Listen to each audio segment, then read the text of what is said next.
नमस्कार दोस्तों, बहुत बहुत स्वागत है आपका मध्य प्रदेश के करंट अफेयर्स में। मैं हूं नीलेश और आप सभी का 23 तारीख के करंट अफेयर्स में स्वागत है। यदि आप एग्जाम गुरुजी के चैनल को फॉलो करते हैं व्हाट्सएप को, तो आपको बहुत सारे करंट अफेयर्स, इसके अलावा डेली एमसीक्यू प्रैक्टिस के क्वेश्चंस वहां पर डाले जा रहे हैं। बहुत ही अच्छे क्वेश्चंस हैं, उनमें ज़्यादातर हम फोकस कर रहे हैं जो कि प्रीवियस ईयर में जो भी एमपीपीएससी के द्वारा एग्जाम्स आयोजित किए गए हैं उनके क्वेश्चंस की हम आपकी प्रैक्टिस वहाँ पे करवाएं।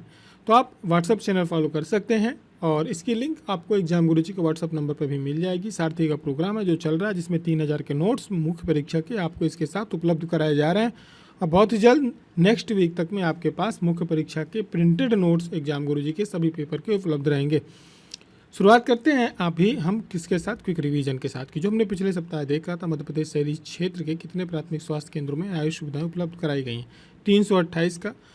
राष्ट्रीय इंस्पायर अवार्ड मध्य प्रदेश में दीपक जो हैं इन्होंने प्रथम स्थान प्राप्त किया है। भिंड के रहने वाले Vinoba Bhave CM rise school है जो कि खबरों में है और विश्व स्तर पे रतलाम का ये स्कूल है, विश्व स्तर पे अपनी टॉप 3 पोजीशन में पहुंच चुका है। वर्ल्ड फूड इंडिया 2024 का आयोजन नई दिल्ली में किया जा रहा है। प्रधानमंत्री जनजातीय उन्नत ग्राम अभियान, इसको आप बिल्कुल रट्टा मार के रख लो, इस बार के पेपर में आपको मिलना ही मिलना है। प्रधानमंत्री जनजातीय उन्नत ग्राम अभियान, इसमें कुल 63,000 गाँव सम्मिलित किए जाएंगे। हाल ही में भारत ने पुरुष एशियाई हॉकी चैंपियनशिप जीती है, किसको? चाइना को हरा करके।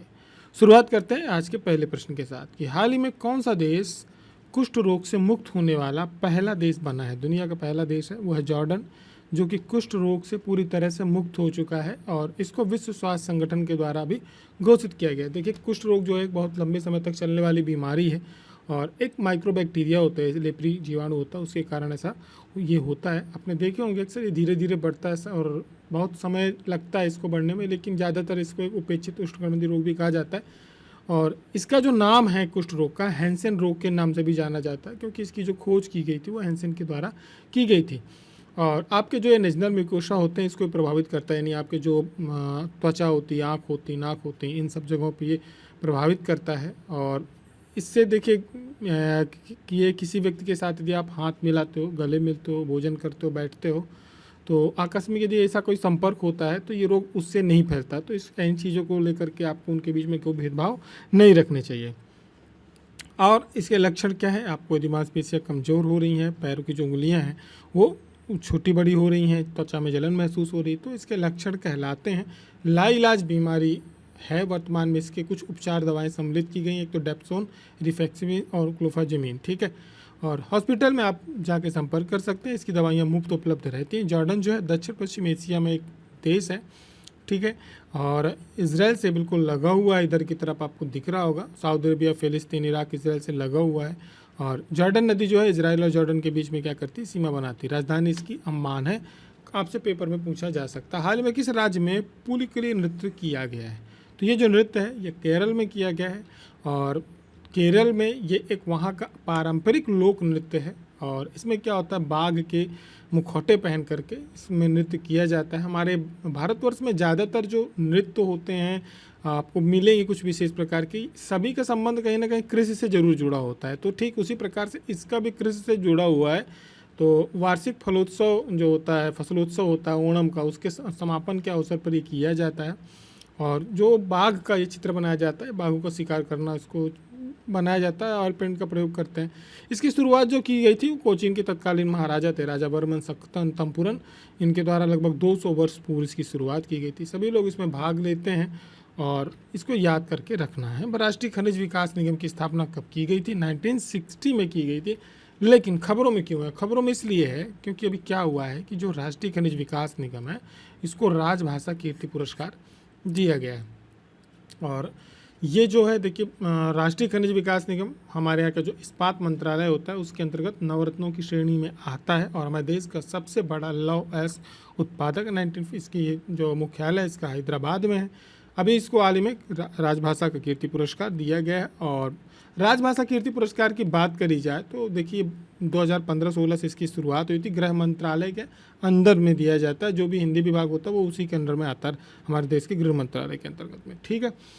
आगे की तरफ बढ़ेंगे, बात करेंगे मध्य प्रदेश की। तो मध्य प्रदेश की डेफ एकेडमी की हमारी खिलाड़ी हैं, खेल एकेडमी की डेफ ओलंपिक में इन्होंने पदक जीता हुआ। कुंवारी गौरांशी शर्मा ये जो है बैडमिंटन के क्षेत्र में इन्होंने हमारे प्रदेश का नाम गौरवान्वित किया है। और अभी क्या हुआ है कि ये 20 से 24 सितंबर के लिए यूथ एडवोकेट मोबिलाइजेशन लैब, इसका आयोजन यूनिसेफ के हेडक्वार्टर में किया जा रहा है, जो कि न्यूयॉर्क में है।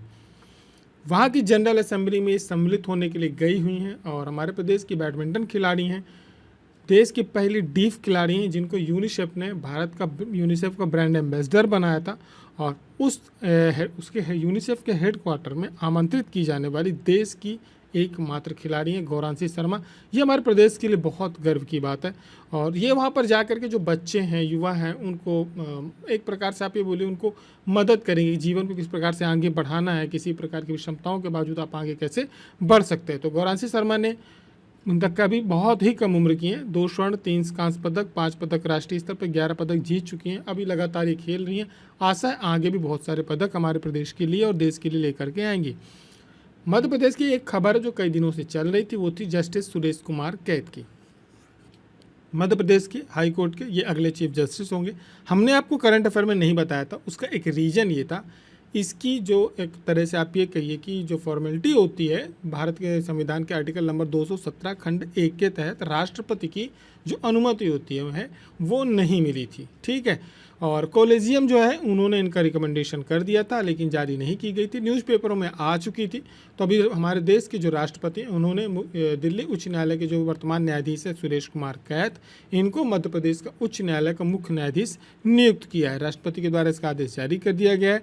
अब देखिए, अब इससे क्या होगा, अब हमारे यहाँ के जो संजीव सचदेवा हैं वो एक्टिंग चीफ जस्टिस थे, ये हमारे रेगुलर चीफ जस्टिस रहेंगे। हरियाणा के कैथल जिले से संबंधित, हरियाणा के रहने वाले हैं, दिल्ली में वर्तमान में ये पदस्थापित हैं। अगला प्रश्न था आज तीसरा, बहुत ही अच्छे प्रश्न है, तीनों के तीनों हमारे आज करंट अफेयर्स के। वर्ल्ड स्किल 2024, इसमें प्रदेश के संस्कार शर्मा हैं, इन्होंने किस क्षेत्र में पदक जीता है? देखिए, इन्होंने साइबर सिक्योरिटी में पदक जीता है। संस्कार शर्मा, इन्होंने मेडिएशन of excellence winners in cyber security work skill land 2024 का जो आयोजन किया जा रहा था, ये फ्रांस में किया जा रहा था। और इसमें क्या है, जो नवाचार है, नई जनरेशन है, कुछ नया करती है हर फील्ड में, उनको यहाँ पर बुलाया जाता है और एक पूरे विश्व स्तर का कंपटीशन होता है। तो देखिए, भारत ने इसमें 16 पदक जीते हैं, 4 कांस्य पदक जीते हैं, 12 उत्कृष्टता पदक जीते हैं।